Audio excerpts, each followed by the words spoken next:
Enjoy with your headphones for a better listening experience. Please watch till the end of the video to have the most scariest part of the story. Regular, sleep, paralysis, new figure. Hello everyone. I guess I want to start off by saying that I know sleep paralysis is a known sleep disorder and there is a known understanding that this disorder causes figures and other things to be seen. Now, I'd like to explain what I've gone through in the past, followed with my new experience that happened only a few days ago. I've suffered with sleep paralysis for as long as I can remember. I'm currently a 26-year-old man. When I was young, around 8 years old, I was a known sleepwalker as well. For those who have slept walk, perhaps you can understand how similar the experience is to sleep paralysis. Sleepwalking is like walking in a waking dream. The physical space around you warps in and out of whatever dream your mind has created. I would usually just wake up in bed sitting or standing and couldn't quite remember how I'd got that way, like how normally you can only remember pieces of your dreams when you wake in the night and when you get up in the morning it's gone, like water through your fingers. The last time I remember sleepwalking, I must have been around 10 years old. I was suddenly in a warehouse, with boxes piled all around me. I remember thinking I'd been kidnapped. I was trying to push a stack of boxes over, but I couldn't. I'm pretty sure I must have been pushing against the wall of my living room because when I gave up trying to escape the warehouse I turned and saw the couch from my living room sitting against a wall of boxes. So, I went and sat down on the couch, then I started to cry. I thought all hope was lost. All of a sudden our cat hopped up on the couch and I started to pet her and hold her as I cried from happiness because I wasn't totally alone in this strange place. As I was petting the cat, I woke up and suddenly, I was on the couch, with the cat in my lap, in the living room, in the middle of night. I'd never been so freaked out in my life. As I went through my teen years, the sleepwalking stopped, but to this day, I still experience sleep paralysis.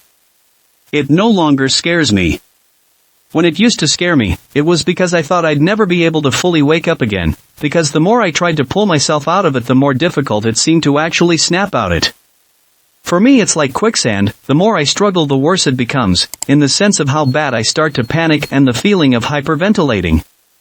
I'm not sure if I'm actually hyperventilating, but it's the same feeling I got from when I went spelunking once and I totally lost it in the caves. Eventually, I got used to the sleep paralysis and I never saw any figures. I only notice I'm having a sleep paralysis episode because I'll try to get out of bed and for a moment I dream that I am physically getting out of bed, but then I'm about to stand up and everything suddenly snaps back and it's like I've blinked and I'm still lying in bed. Then my mind is like, oh no, I'm trapped here. Then I tell myself, it's fine, I'll wake up for real when my bladder decides it's full. Because that's always my first move in the morning. So, when sleep paralysis occurs I just try to semi-consciously will myself to go back to sleep. NBD. Okay, so all of this is pretty standard, right? I experience sleep paralysis regularly and I know it's a common sleep disorder. I've found a coping mechanism that works for me, so on and so forth. Now let's talk about what happened to me just a few days ago. And why it's something I see as possibly supernatural, possibly. I'm just sharing this because I want all the points of view I can get. I'm actually hoping to walk away from the edge and not think of it as paranormal. So, as per usual, I experienced sleep paralysis. I woke up and tried to turn over to get out of bed. Then, as usual, I'm suddenly still laying in my bed, and I realize what's going on. But I tried again to get out of bed, and this time when I turned my head there was someone standing by my dresser across the room. The dresser is next to my door and the hall light was on and I could clearly see someone in sharp relief in front of my dresser, a fully black figure, no discernible features, definitely looking like a shadow. Now, I didn't feel fear, what I felt was anger. The figure stooped over my dresser, like he was staring at something on the top of my dresser. In my half-conscious state I just thought it was someone trying to take something of mine. I got the overwhelming feeling that this figure was stealing from me, and I was powerless to stop this thievery from going down. But at some point I gave up trying to get up and went back to sleep, because I knew I was half dreaming. Maybe one of my roommates was looking for my keys to move my car or something unreal. When I woke in the morning, for real, I remembered the experience but just shrugged it off. I didn't think it was menacing, I had convinced myself it was one of my roommates. I went off to work as usual. When I came home I relayed my experience with my roommates, and both looked at me strangely and told me they had not been in my room. I trust these guys, we've known each other a long time. So, I was just like, okay cool, whatever. So, another day goes by. And I'm looking for my tweezers on the top of my dresser. I have a natural unibrow that I like to keep at bay, when I see the black tourmaline crystal I'd bought sitting there. So, here's a slight interruption for reference. I'd bought this crystal or stone, we/e it is technically, because I'd been having little strange occurrences that happened when I'm alone in the house. Like footsteps and knocking noises, and the tourmaline is supposed to ground you or something. I'm not into this sort of stuff, I just figured why not, it might just give me a little peace of mind thinking it has some ability to help me out. I'd really chalked up the noises to neighbors, our houses are kind of close together and the house was built in '79, the walls are paper thin, and sound travels weird sometimes. Back to my experience. So, when I saw the tourmaline sitting on my dresser, I didn't have a sudden revelation and connected the dots to my sleep paralysis experience with the figure. I just found my tweezers and started plucking them. As I tweeze, my mind wanders, it's kind of therapeutic. I do some of my best thinking while I'm tweezing. But that's when I realize. Is the crystal/stone a real thing? Why would a figure bend over my dresser and be looking at something there? Is the stone occupying this thing that I saw in my sleep paralysis? I've never seen any figures in my episodes of paralysis before. Why now? At a spot I didn't even realize the crystal was sitting until days after? Only 2 weeks after I'd bought the crystal? Is this the thing that walks and knocks when I'm alone? I've got so many questions, and I have a skeptical mind. But at what point does chalking it up to coincidence become choosing to be ignorant? Let me know what you think. Have any of you had something like this happen to you? Thanks for listening, well reading, you know what I mean. Please, help me out by sharing your point of view and any info you might have. Hi. I've been dealing with pretty bad sleep paralysis and my mom, that is into crystals and stuff, brought me a black crystal tourmaline because it is supposed to keep negative energy away, so I placed under my pillow. I would recommend you to do this since even if it is placebo, being able to touch it makes me feel safer. I've been getting really afraid to sleep because of the SP and nightmares. Now, a more spiritual perspective could be that this thing was upset by the stone since it made it weaker or something. Hello?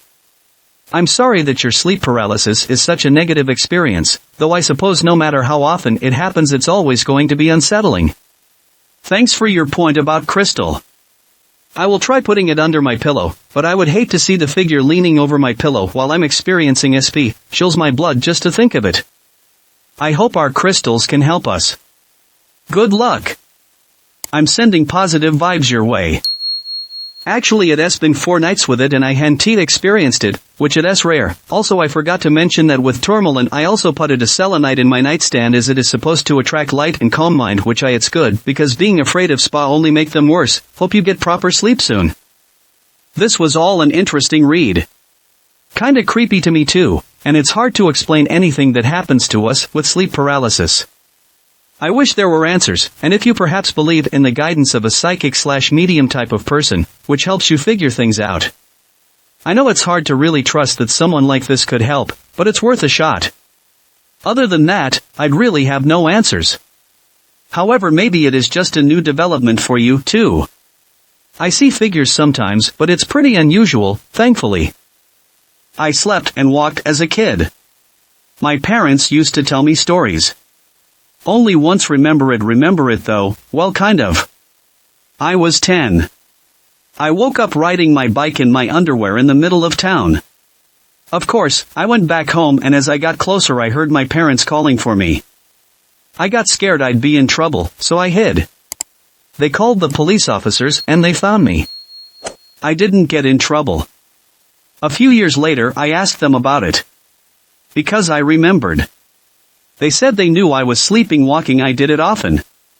I usually just wandered around the apartment and would talk like I was awake. They let me be but kept a close eye on me because they knew waking me could be dangerous. That night went like most other nights except I said something like I'll see you. I can't quite remember what I said. Then I walked out the door. By the time they got outside I was gone, and my dad said it was the most scared he had ever been. They also never left the door unlocked after I went to bed after this event. They said the sleepwalking ended about a year after that. I've actually wondered if this has any connection with my SP today. But I never see anyone else talking about it. Glad you enjoyed the story. I'll admit I was scared. Not just because of getting in trouble, but being that young I never went anywhere more than a couple of blocks without my parents. I had to figure out where I was and get home. Even now the thought is scary. 10-year-old in their underwear, in a city with a prison that all the predators have to migrate to. Not to mention physical dangers. Crashing my bike and whatnot. That's crazy that we share the same type of full-body sleepwalking when we were both around 10 years old. Thanks for sharing. Thanks for watching. Please comment, like, share and subscribe. The Internet Surfer on YouTube for more horror and scary stories.